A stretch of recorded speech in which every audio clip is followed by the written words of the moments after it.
আসসালামু আলাইকুম এভরিওয়ান, আশা করি সকালে ভালো আছেন। তো আপনারা অনেকে আসলে ইনডেক্স ব্রাউজারটি ইউজ করেন। তো অনেক সময় আপনারা যখন কোনো সাইট ভিজিট করেন, ইউটিউব, ফেসবুক অথবা যে কোনো সাইট, তখন আপনারা চান যে ডেস্কটপ সাইটে ইউজ করতে।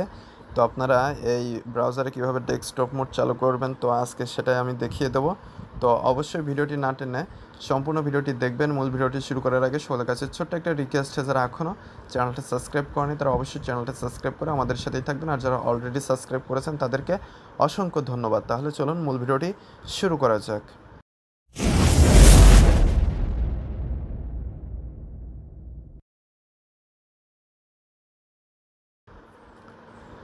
তো আপনাদের যাদের ইনডেক্স ব্রাউজারটি ইনস্টল করা আছে, আপনারা ইনডেক্স ব্রাউজারের কাছে এসে চাপ দিয়ে ধরে রাখবেন।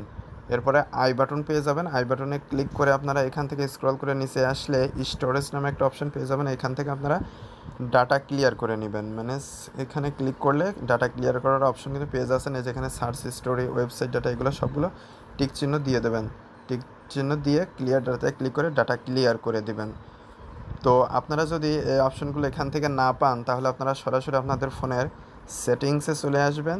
সেটিংসে আসার পরে স্ক্রল করে নিচে আসলে আপনারা অ্যাপস নামে একটা অপশন পেয়ে যাবেন। এই যে আমার এখানে অ্যাপস রয়েছে, আপনাদের অ্যাপ্লিকেশন বা অন্য কোনো লেখা থাকতে পারে, একটু খুঁজে বের করে নেবেন। তারপরে অ্যাপ্লিকেশনের উপরে চাপ দিয়ে এখান থেকে অ্যাপসটি খুঁজে বের করে নিলে আপনারা সেখান থেকে খুব সহজে কিন্তু ডাটা ক্লিয়ার করে দিতে পারবেন। তো এখান থেকে ডাটা ক্লিয়ার করে দিবেন। এখান থেকে আমি আর দেখছি না, আপনারা অবশ্যই এটুকু পারবেন।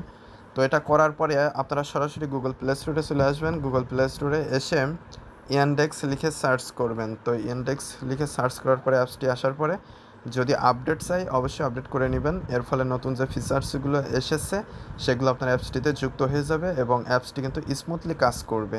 তো আমার এখানে অলরেডি দেখতে পাচ্ছেন আপডেট করা রয়েছে। তো আমি এখানে ওপেনে ক্লিক করে অ্যাপসটিতে চলে আসছি। তো অ্যাপসটিতে আসার পরে আমি যদি এখন ইউটিউবে ভিজিট করি, তো ইউটিউবের উপরে ক্লিক করে দিলাম। তো ক্লিক করে দেওয়ার পরে এখানে একটু লোডিং নেবে, আপনারা ওয়েট করুন। অবশ্যই খুব সহজে এখন আপনারা পেরে যাবেন যে কীভাবে ডেস্কটপ করতে হয়। তো এখানে দেখতে পাচ্ছেন এইভাবে চলে আসলো। তো এটা কিন্তু এখন মোবাইল মোডে রয়েছে। তো আপনারা যদি ডেস্কটপে ইউজ করতে চান, তাহলে এখানে আপনারা একটা অপশন দেখতে পারছেন, এই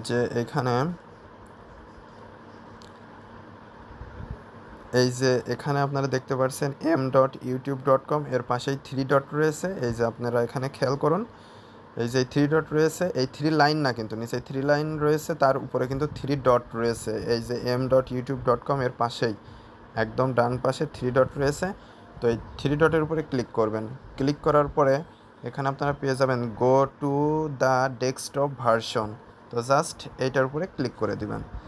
তো এইটার উপরে ক্লিক করে দিলে খুব সহজেই কিন্তু আপনারা যেই সাইটে ভিজিট করেন সেটা কিন্তু প্রথমে ডেস্কটপ মোডে ওপেন না হলেও পরবর্তীতে কিন্তু ফের লোডিং নিয়ে এটা ডেস্কটপ মোডে ওপেন হয়ে যাবে। তখন দেখতে পাচ্ছেন খুব সহজেই এখন কিন্তু ডেস্কটপ মোডে দেখা যাচ্ছে।